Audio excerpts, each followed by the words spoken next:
சரி, அகிலன் என்ன கேட்டான்?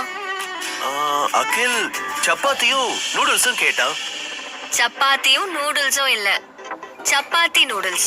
பசிக்குதுமா அம்மா, எனக்கு ரொம்ப பசிக்குதுமா. ஹை, வாசனையே சூப்பரா இருக்கே.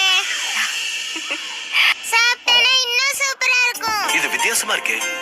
ஆமா வெற்றி, சப்பாத்தி செஞ்சு அத ரோல் பண்ணி நீல நீளமா கட் பண்ணி அத நூடுல்ஸா கன்சிடர் பண்ணி செய்யணும். Wow, tasty and healthy.